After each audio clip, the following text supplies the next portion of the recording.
السلام عليكم ورحمة الله وبركاته. وكم أتصلتها مركو جوريسو إن هون كيبل وعسونتو إن مجا جواي فرح أحمد وحن كميد هاي قبل دنيرة قرب جوكت دلك الدب وبصولا بته إن وحن هاي قفول ولا أريمها وينك أريمها دنيرة إن رنتي إن صومالي واحد بدنا كم مقنع مدة إن إثيوبيا نهرب جوجي مدة دير كدبنا يربان قالي إن aniga sideed 10 sano Soomaali arkin markii ugu horeysay aan soo noqdo waxay sanadkii 2013 bishii Maarso aniga markaas joogay 20 maalmood runtii waqtigaas waxay ahayd markii jawi kala duwan jawigan ka imaaday iyo jawiga aan soo galay oo laba kala ah sida Soomaaliya qoraxa ka jirto laakiin wadanka ka imaaday waa wadan barafka daanba roob badan amba jawigiisa bedelan yahay marka waxay galay tiiranya dheer iyo kalgacal iyo xiiso aan wadanka u qabay marka 2014 kan waxaan gaaray go'aan ah inaan wadanka dib ugu soo laabto oo dib aad ugu soo laabato ifraax sida taariikhdan ku hayo magaalada Muqdisho aad ku dhalatay gaar ahaan degmada Howlwadaag nasiib waxaad u yeelatay in dalal ka baxsan Soomaaliya aad gaarto oo heerka waxbarasho iyo barnaamijyo kale aad u ololeynayso xuquuqda haweenka aad ka soo fuliso waxaan ka mid ahay wadamada aad gaartay Ireland oo inta badan lagu xasuusto inaad ka soo qabatay waxyaabo fara badan aad ku dhiirigelinaysay haweenka Soomaaliyeed halkaas ku nool bal arimahaas inta aad ku guda jirtay maxaa si gaar ah u dareemi jirtay runtii arimaha aad uga shaqeeyay abaaraha markii aad tahay qof qurbi joog amba wadankii hadaad ka maqan tahay markaad idaacadaha fiirsanaysid waxaad arkaysaa baahi badan dhibaato badan marka qof walba oo damiir leh qof walba oo jecel wadankiina waxa galayo tiiraanyo ah in oo wadankii iyo damqasho in oo wadankii wax u qabto marka waxaan aad ugu ololeeyay jiray arimaha hadii English ku dhaho waxa la yiraahdaa fundraising aan u sameeyay jiray Soomaaliga waxa ku naqanay ma ogi in bulshada la isku oo laga hadlo dhibaatada ka jira markaasna lacag qof walba contribution ka geysan karo oo ka geysto si wadankii aan dib ugu soo diro dib aad ugu laabato marxaladii halkaas ka jira maxay noo sheegi kartaa runtii abaaraha marka TV-ga fiirsanaysid waxa arkaysaa hooyo cunugeeda u dhintay biyo la'aan waxa arkaysaa aabe ilmihiisa asigoo qaxayo oo ku ilmihiisi waraabo cunay amba ay baahi dartood la dhinteen runtii 2012 waa markii ugu adkeed aan arko dhibaatada weyn ee Soomaaliya ka jirta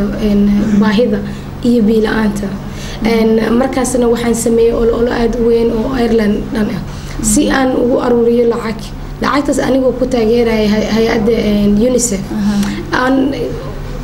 aniga markaas hay'adda aan ku soo diray iyo waxaas ay jirin ayaga u diray hadii ayna 100% ayna gaarsiinin wax waa geenay marka lacagta aruuriyo ayaga u diray marka dhibaatada badan aan arkay waxay ahayd marka cunug yar arko amba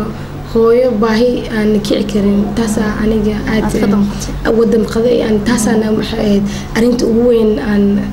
ku aruurinay taakuleenta aan ku taageerayo haweenka iyo caruurta waqtigaas baahida jirtay heysay anigoo taageer waliba ka haysta dawladda Ireland ee mar walba aan ka hadlayo dhibaatada Soomaaliya ka jirta iyo baahida ninkan siyaasiga marka uu tagtay dad Soomaaliya aad ku aaday laakiin ina mar walba u tago oo ka hadlo baahida dhibkii saas darteedana ay suurtagal iga dhigtay in wasiirka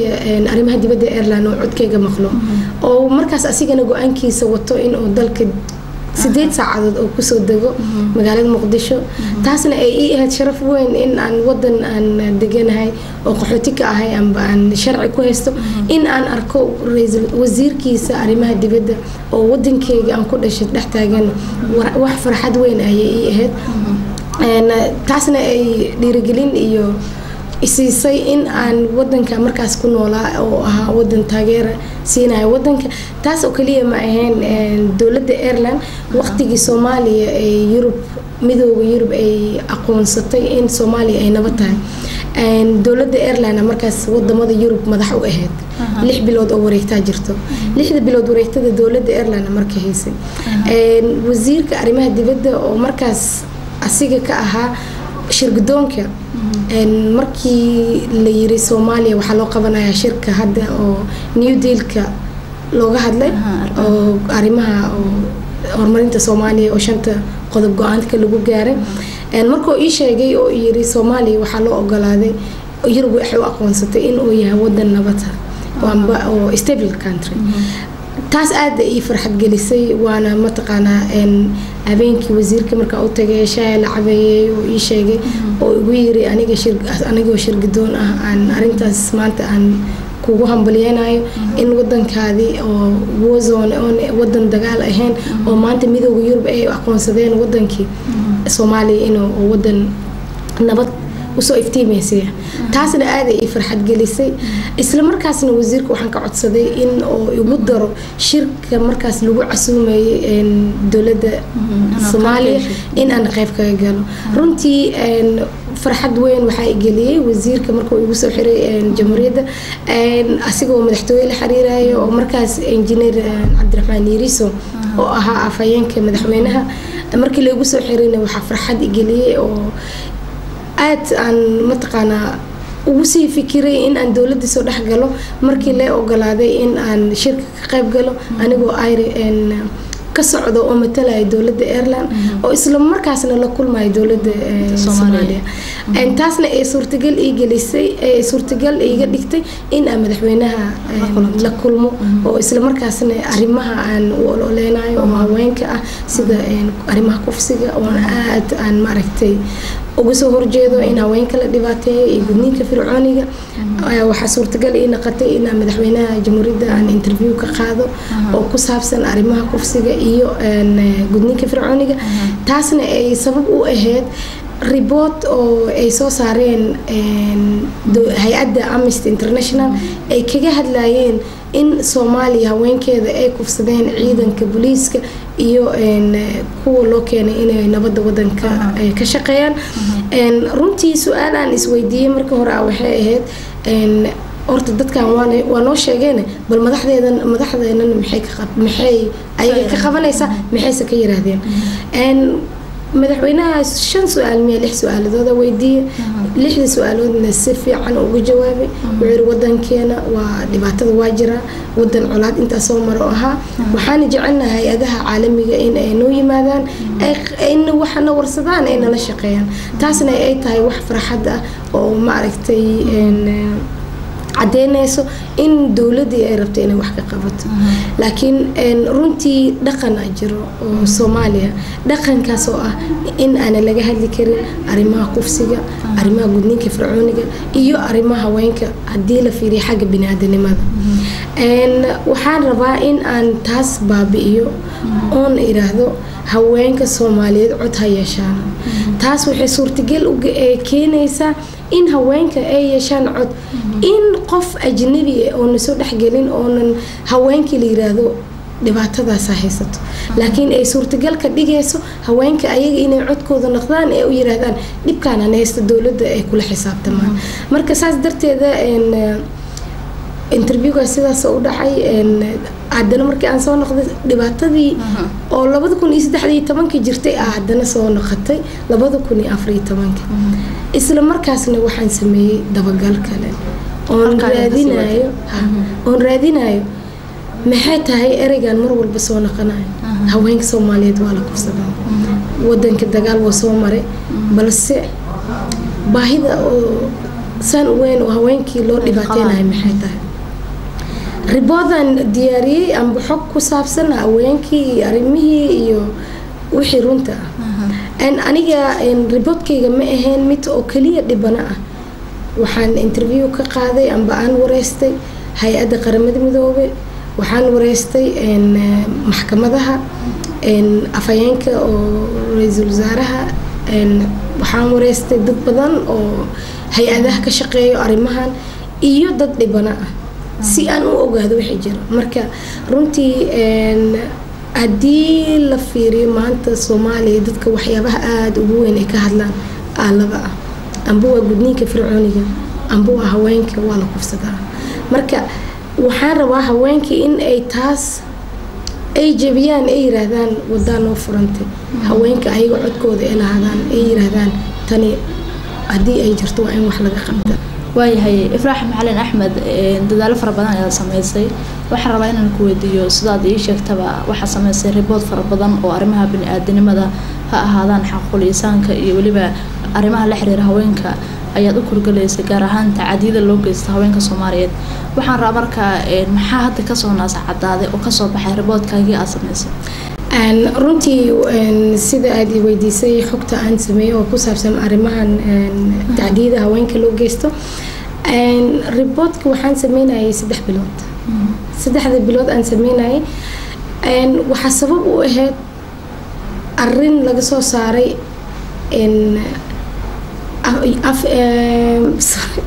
arrin laga soo saaray Amazon taasoo ahayd Amazon inay kufsadeen haweenka Nairobi joogay maalintii reportkaas la soo saaray wasiiradda hore wasiir Khadiijo aan markaas la taliyay aan la shaqeynay waxaan ka codsaday in aan ka qayb galo maalintaas reportka la soo saaray way ii ogolaatay waan tagay wax badan aan dhageystay waan ooy xogaa matqana waxaan aad ugu qiirooday yani dhibaatadii haweenka lagu sheegay iyo markii la yiri gabar cudurka HIV/AIDS-ka lagu riday iyo waxaas marka inta Nairobi joog wax badan waa fikiray Muqdisho markaan ku soo noqday laba dhalinyaro ah oo mid Soomaali ah midna Soomaali midna Kenyaati ah oo Nairobi jooga aan la xiriiray aqoon u maleeyay email kula xiriiray waxaan ka codsaday in oo researchkaas aan sameynayo ay ma aragtay garab igu siiyaan ma rabin in aan sameeyo wax yar oo labo page ah oo dhaho waxaas sameey laakiin waxaan rabay in aan sameeyo mid guud oo wixii hore loo qoray iyo wixii hadda jiro iyo waxa aan sameynayo aan isku daro oo dhaho waxaas hore loo sameeyay maxaa laga yiri markay taas wiilashii Kenyaatiga Patrick oo isoo jawaabay wuxuu ugu yiraahday aad ayaan ugu faraxsanahay in aan kala qayb qaato wiilan kugu xiraaya oo Soomaali ah oo Axmed la dhahay Axmedka ugu xiray research ko asku darnay ayagana waxay sameeyeen xogti guud oo ahayd maxaa Soomaaliya intaas oo sano laga sameeyay arrimaha haweenka oo tacdiga anigana waxaan sameeyay wixii runta ah ee wadanka jira waa la isku geeyay waxa lagu soo daawacay website oo international caalami ah bishii hadda la soo dhaafay koodeeda waxa email ka helay United Nationska كولي يراهدو Academy Council of United Nations System oo iga codsaday in ay reportkaas ay akhriyaan ay fiiriyaan ay dad badan kala tashtaan haddii aan u ogolaanane ay ku soo daraan report ay sameynayeen oo ku saabsan wadamada dagaalka ka jiro dhibaatooyinka ka jiro oo tacdiga waa u ogolaaday aniga laakiin labada wiil la xiriiray kole waa ogolaanay waan u sheegay waxaan ku dhahay waa qaadan kartiin aad ayaan ugu farxay maxaa yeelay maanta United Nationska waa codka adduunka markii la fiiriyo arrimaha bini'aadanimada iyo haweenka reportkii waxaa lagu soo bandhigay Dooxa qadar 12 ilaa 19 marka runtii wuxuu noqday report gala international caalamiga anigoo xeer ilaaliyaha la sheekeysanayo oo u sheegay in aan reportkaas sameeyay oo ku saabsan arrimahaas oo Dooxa lagu soo bandhigay wuxuu ugu yiraahday ana aaday Dooxa runtii waa farxay laakiin waxa ka xumaa in aan ogeyn inuu baxay maxaa yeelay markaas waa ku tala darsan lahaa sida oo cawada sheeganay hore i wadi lahaa marka waxa guul iyo farxad ay ahayd in aan ahay gabar Soomaaliyeed inaan aniga oo gabar Soomaaliyeed aan sameeyay xogtaan ee ku saabsan arrimaha haweenka wasiir Khadiijo markay joogto waxaan ka codsaday in wasaaradda haweenka iyo horumarinta xuquuqda aadanaha oo la taliyahan ka ah in researchka ama reportkaas ay soo bandhigto aan la wadaagno shacabka laakiin sida ogtahay markaas waqti oo waxay ahayd bilii ugu dambeeyay dawladda siyaasadda qasneed way naqan weysay ma ahayn report markaas ay sii socdo runtii hadda maadaama oo UN-ka oo galay ay qaateen waxaan u sheegay wasiiradeena oo wali aan wasaaradda haweenka aan ka shaqeeyo Zahra Ali Samatar ay iga ogolaatay in ay dib u fiiriso oo hadduu ilaahay karaan naqdan la soo bandhigo taasna waxay keenaysaa dood badan oo haweenka Soomaaliyeed ay kaga qayb qaataan wixii jiro oo iyo wixii laga qaban karo aniga ma rabo in ajnabi mar walba oo haweenkeena u doodo waxa ay dhigtay in aan shir tago ama barnaamij ka qayb galo oo aniga la ii sheego dhibaatada haweenkees aniga haween Soomaaliyeed aniga waxaan ogeyn ma ogaan karta naag ka imaatay Mareykanka iyo Ingiriiska amba wadamada kale ee ka yimaadaan marka waxaan rabaa inay haweenka iyaga ay isweydiiyaan su'aal taasoo ah xogta ayaga markay qof kala siinayaan ayaga may banaanka la yimaadaan ee wadanka dawladda hadda ka jirta ma aha sidii hore xisaabta ma jiro hadda sharciyo badan oo xuquuqda aadanaha lagu dhoorayaa jiro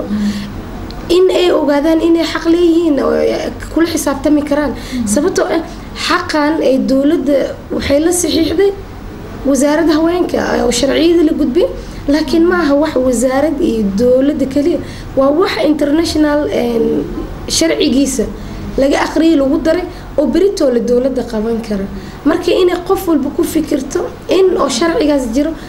ay codkooda leeyihiin ay dawladda kula xisaabtami karaan marka saas darteeda aniga waxaan rabaa in haweenka Soomaaliyeed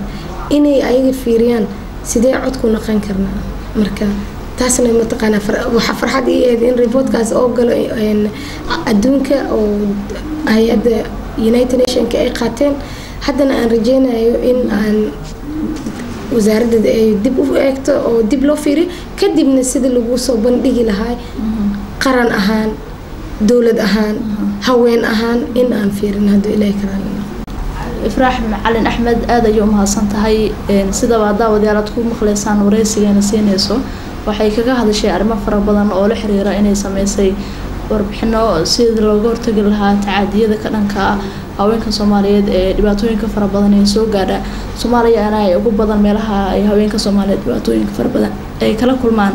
burburkii ka dhacay dalkeena Soomaaliya in ka badan 20 sano marka laga soo tago arrimahan ololaha ay waday walaasheena Ifraax Macalin Axmed ay ka soo sameysay wadamada caalamka qayb kamid ah Muqdisho mudooyinkii ugu dambeysay ay joogtay waxaan rabaa inaan si gaar ah u weydiiyo waxa jira 9 May oo maalmo ay ka harsan tahay waxa lagu wadaa in magaalada London lagu qabto shir weyn oo markaasi lagu abaalmarin doono mid kamid ah haweenka Soomaaliyeed ee ku guuleysan doona bilada abaalmarinta xuquuqda haweenka ee Afrika Ifraax Macalin Axmed waa gabar Soomaaliyeed waxayna kamid noqotay gabdhihii ugu horeeyay ee ku guuleystay ama markaasi u soo baxa finalka waxa kale Ifraax la tartamaya gabdho kale ee ka soo jeeda Ghana iyo waliba Nigeria Ifraax bal taas ka waran 500 in ka badan gabdhood ayaa markiina hore tartan wada galay oo waxa kamid noqotay dadkii ugu dambeeyay ee soo baxa adoo gabar Soomaaliyeed ah wadana da'yar ah in la tartanto gabdho kale oo ka kala socda wadamada Ghana iyo Nigeria aadna tagtaan 9 May London sidee bay niyadaadu tahay maxaa jeclaan lahayd adigu ka Ifraax ahaan bilada abaalmarinta xuquuqda haweenka ee halkaas lagu madarsan yahay in midkiina mid ay noqon doonto lama yaqaan ee guddoonto runtii caawa sida aad aragteen dhiirigelinta la ii sameeyay waxay tahay mid aad muujinayso in aan u taaganahay magaca Soomaaliyeed in aan u taaganahay haweenka Soomaaliyeed runtii markii ay gabar Irish ah oo shaqadeeda iyo waxaan soo qabtay oo markii hore ay sharaxday markii ay tiri waxa timaaday finalka waa maadsantaa ku dhahay laakiin kormaada filanay ma filanaynin haddana maalintii 8 Maarso markuu madaxweynaha khudbadiisa oo aan kamid ahay 4 haween waliba yiri haween badan ay jiro oo aan soo wada xusi karin balse 4 haween ay yihiin oo markuu sheegay in uu sharaxnahay bilada dad badan ay soo hambaliyeen markaas waxa galay hami ah in aan dalka Ingiriiska ina aado oo ka qayb galo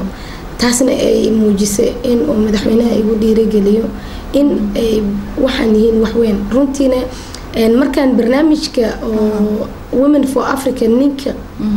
oo abaabulka TV-ga ingiriiska newska laga soo daay marka asigoo la sheekeysanayo wariyaha uu yiraahday waxay weydiisay sidee dadka ku kala saarteen meeqa soo sharaxday markaas oo yiri waxa soo sharxay 500 haween ka badan marka waxay weydiisay sidee ku kala saarteen marka wuxuu yiri qof walba waxa ku qadarinay wax qabadkiisa iyo sida oo halgan oo uga geystay shacabka markaas haddana waxa isii galay hami iyo dareemo ah in aan tago haddii aan guuleysanay xitaa in aan 3 haween u taagan bilada bini'aadanimada aan ay tahay waa dadaal muujisid kuna dhiiritid inaad halkaas gaarto aan gaaro marka saas darteeda aan runtii aan ugu aansaday in aan tago waana farxad runtii in aan ka mid noqdo in aan soo guuleysto 500 haween ka badan haddana aan ka mid noqdo 3 u taagan bilada bini'aadanimada marka aan dhiirigelin badan iyo shacabkii oo mar walba ilaa waa ku hambaliyeen darteeda ayaa ii noqotay in aan go'aansado in aan ka qayb galo saas ay tahay maamada marwada koobaad maama qamara u tagay waxaan ku dhahay biladaas u taaganahay waana in aan tagaa waxaan rabaa inaad aan baabixisid marka waxaan aad ugu farxay in oo tikidkeygii ay ugu garabsiisay in oo maaragtay aan ka qayb galo habeenka sabdiga 9 bisha runtii dad badan oo asxaab aan nahay amba dalka Mareykanka xitaa gabar Nigerian oo asxaab nahay oo shaqadeeda oo waxa sameynaa ay imaatay ingiriiska joogta gabadhii ololeysay oo ah gabar Irishna iidana sidoo kale way imaatay marka labadooda waxaa u maleysaa inay is og yihiin qofba maroo message ii soo diray mana is yaqaanaan labada haween gabadha Nigerianta waxay tiraahday maadaama gabar Soomaaliyeed aad tahay waxaan rabaa dharka adiga aad xiranaysid in xirto waxaan dhahay waa insha Allah ku keenaya gabadhii Irishkana waxay ii soo dirtay Facebook message ay leedahay waxaan rabaa in aan maadaama aad tahay gabar Soomaaliyeed dharkaada inay xirtaan rabaa marka taasna waxay muujinaysaa dadkan waa dad arkay social media shaqadan qabanayo wax walbo iyo mar walbo si kasto on qurbaha waxa way dirac mal wadan karo laakiin meel kasta aan tagay waxaan jeclahay inaan muujiyo dhaqankii ay arkeen ina mar walba wata dharkii hidaay dhaqanka amba dirici amba waxaas marka taasna ay tahay mid idabo ay tusinayaan ina ahay qof aad u taageersan amba ugu faraxsan labiska Soomaaliya inuu yahay kan ugu hore waayahay ifraax macalinay haddii dhacdo ama ay suuro gasho sida Soomaalida badankoodu ay ugu taageerayaan ayna ka muuqato munaasabadaha lagu sagootinayo Muqdisho lagu qabanayo mudooyinkan dambe haddaad ku guuleysato bilada abaalmarinta xuquuqda haweenka markaad gaarto London hiigsigaaga ama faalooyinkaagi maxaa iska bedeli doona runtii aniga waxaan rabaa inay haweenka Soomaaliyeed cod lahaadaan waxaan rabaa dhalinyarada inay cod lahaadaan hiigsigayga aniga maanta wuxuu yahay in aan arko gabdho yaryar ee taagan ee leh annaga xaqeena rabnaa annaga waxaan rabnaa inaan u istaagno arrimaha haweenka ama dhalinyarada marka waxaan rabaa inaan shaqadeeda sii wado in aan markaas baraarujin iyo dhiirigelin iyo wada shaqeyn dawladda wasaaradda aan ka tirsanahay wasaaradda haweenka iyo horumarinta xuquuqda aadanaha in aan si horumarkii aan hore u sii wado runtii waxa aad ugu faraxsanahay in wasiir Khadiijana ma sha Allah maamo fiican oo aan la shaqeyn karo oo mar walba markii ay dib jiraan amba meel aan tagayo aan wasiir saasa jirto ee mar walba igu taageeraysa in aan ka qayb galo amba aan tago anigu u hadlayo magaca haweenka haddana laba wasiir oo maaragtay igana sidoo kale taageersan arrimahan iyo sida qalbigayga oo aad ugu adag yahay arrimaha haweenka ee ugu taageeray inaan hawsha hore u sii wado waliba waxaan rabaa inaan